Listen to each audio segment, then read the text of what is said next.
poštovani gledatelji, moja današnja gošća je Rubina Čengić, urednica Školeguma, dugogodišnja novinarka i ovdje to vole reći politička analitičarka s vremena na vrijeme. I novinar urednik na Radio Otvorena mreža. I novinar urednik na Radio Otvorena mreža. Ovo je intervju za Balkan Press, jednu balkansku mrežu, i ja bih volio otvoriti s pitanjem kako je stanje medija u Bosni i Hercegovini. Mislim, nikad gore.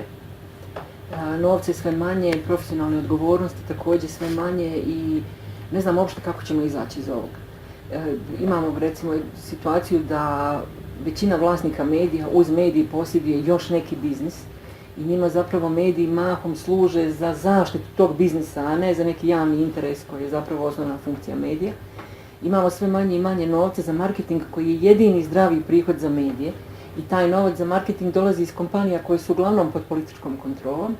Imamo sve jači politički utjecaj, zapravo politiku koja se raznim kanalima infiltrira u sve sfere života.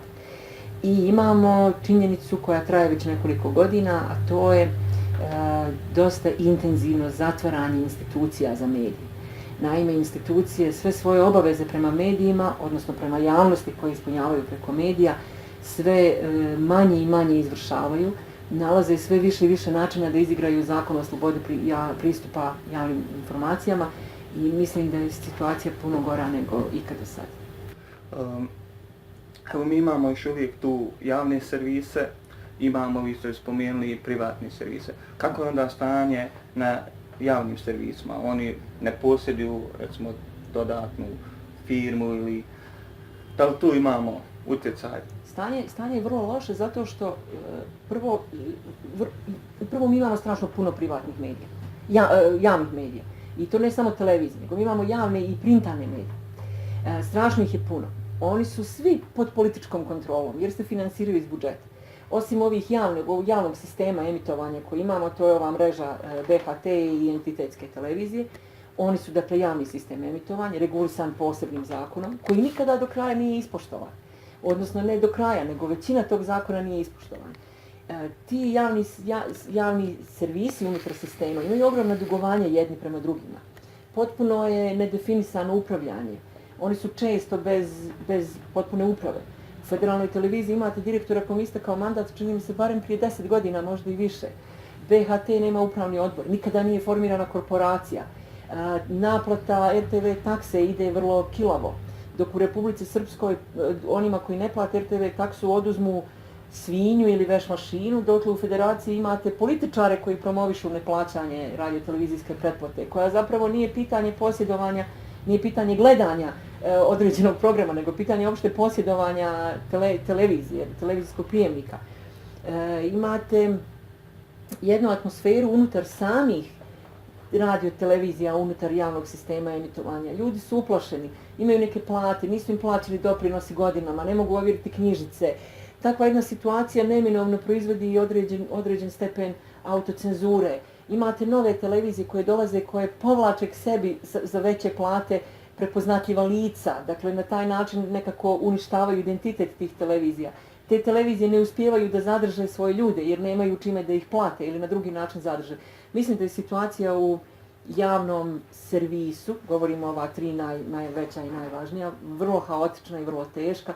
Odgovornost za to snose političari, a usudila bih se reći i naše kolege novinari koji nisu dovoljno glasni u zahtjevima da se situacija promijeni. Najveći broj stvari koje treba mijenjati zaista ne zavise od njih, ali mogli bi oni da vrše neku vrstu javnog pritiska. Evo, spomenuli ste i zakonodavni dio i problem sa javnim servisima. Međutim, čini se da to nije ekskluzivitet samo Bosne i Hercegovine. Dugo ste u ovom poslu. Kakav je odnos, odnosno slika naših medija spram ostatka regiona? Gdje smo tu pozicionirani? Mislim da je situacija identična. Nemamo mi tu nekih velikih razlika. Razlika između nas i drugih, da tako kažem, bivših jugoslovenskih republika koje su sad nezavisne države jeste samo u tome da je recimo Hrvatska ušla u Europsku uniju, da su neki od njih u NATO, a neki nisu. Isti je mentalitet, isti su problemi s novcem. Mi to gledamo na sve strane. U Srbiji imate gašenje medija, u Makedoniji imate kuburenje s novcem, u Srbiji imate stravične pritiske, imate strašnu razliku između medija koji su u funkciji vlasti i koji se koprcaju i bore da ostanu nezavisni.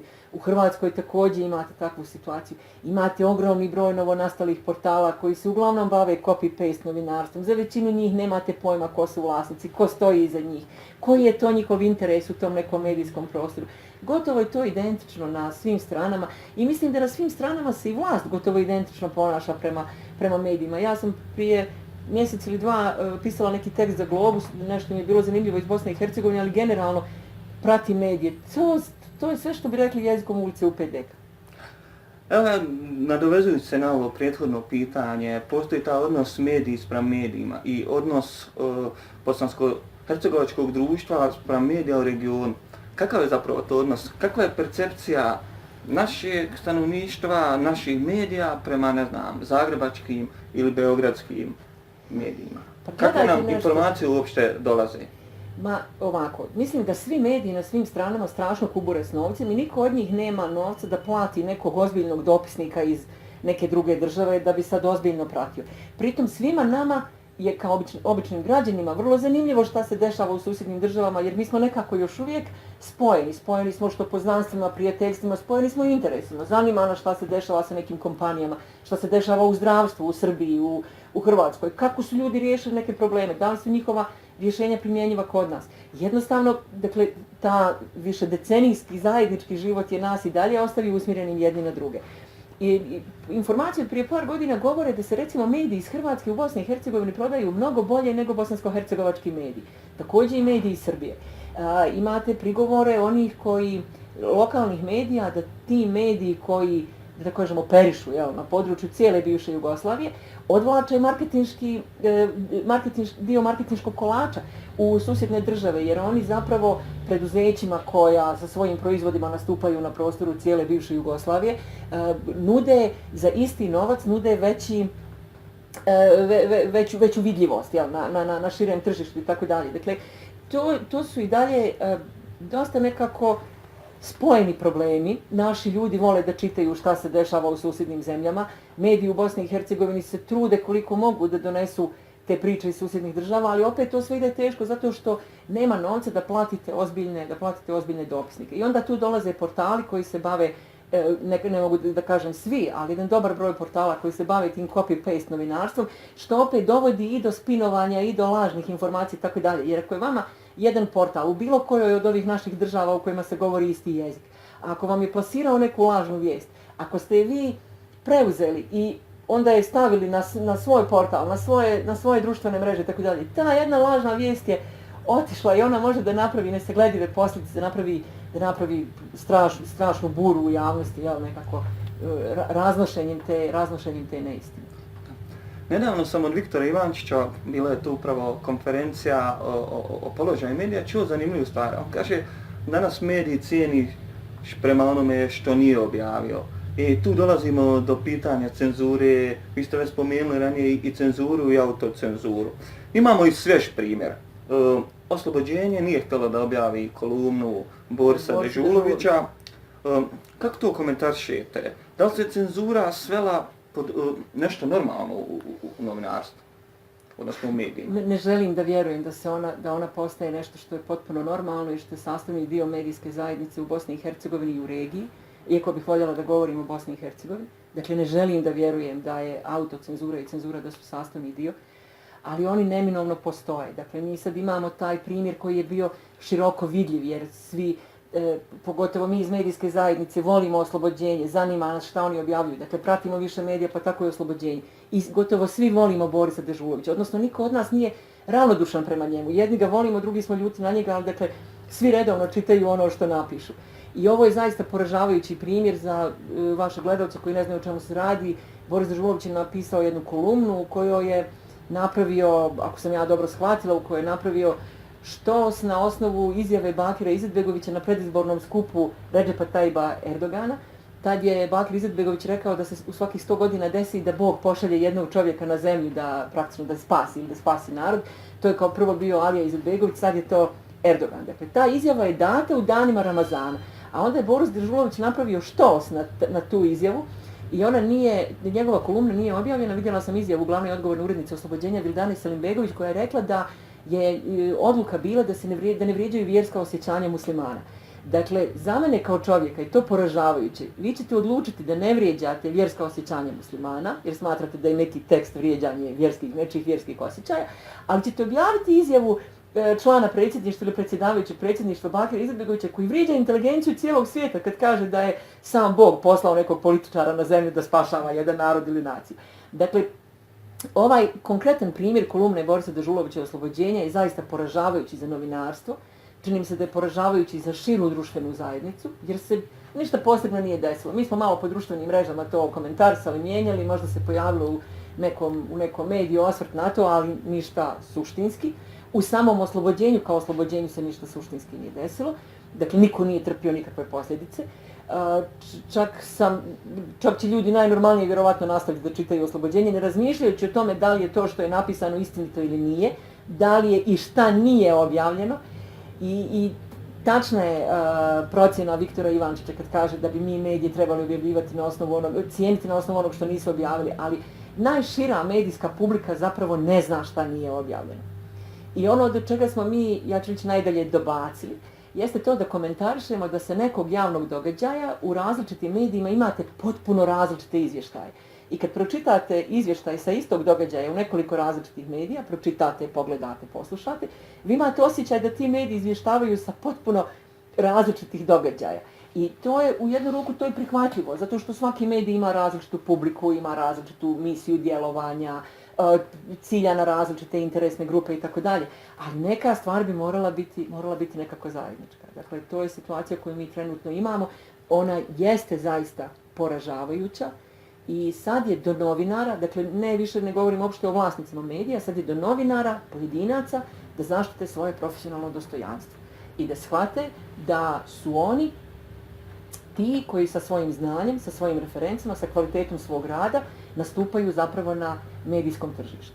Bosna i Hercegovina, nažalost, još uvijek nema tržište te medijske radne snage.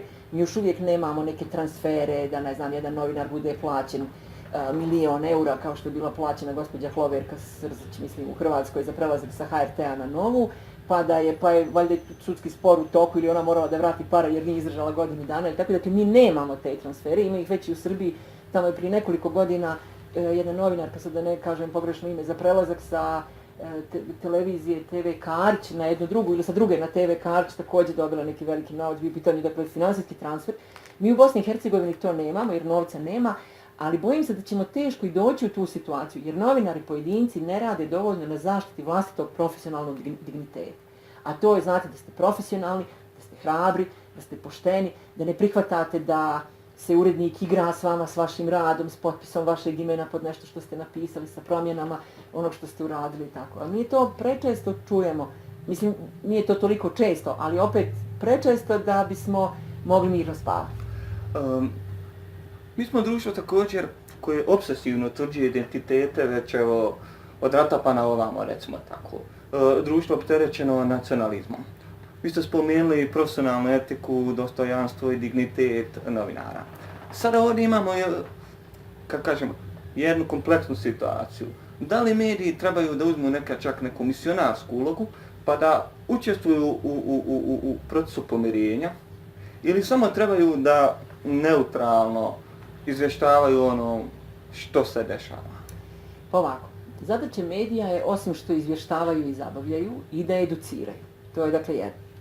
S druge strane, mediji bi morali da promovišu ljudska prava, razbijaju stereotipe, ruše nekakve granice među ljudima i tako dalje. Dakle, a s druge strane, mediji se moraju pridržavati osnovnih pravila profesije. To vam je ono da imate odgovore na pitanje ko, šta, gdje, kada, zašto, da imate neku rečenicu backgrounda ili objašnjenja zašto je to važno. E sad, između ta dva kraja, svaki medij ima svoju misiju, ima svoju publiku, ima neki svoj cilj, obraća se nekome. Dakle, važno je da se svako od nas, profesionalaca, pojedinačno onda i medija, važno bi bilo, kreće u tim nekim granicama. I kad to radite, onda ste vi zapravo u funkciji nekog pomirenja, jer vi donosite istinu. Ako govorimo recimo o najtežem ratnim zločinima, ako vi donesete istinu i o jednoj, i o drugoj, i o trećoj strani, a vaša publika dolazi i s jedne, i s druge, i s treće strane, ta publika će imati jednu široku sliku onog što se dešava i svako ko je dobronamjeran i ko istinski razmišlja o onom što pročita, ko ne čita s predrasudama, imaće jednu široku sliku i znaće istinu.